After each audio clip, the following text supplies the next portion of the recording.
Hello mga ka-highway heroes! Ako nga pala si Jasmine.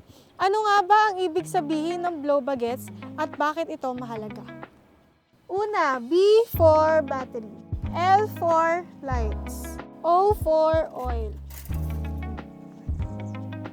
W for water, letter B for brakes, letter A for air,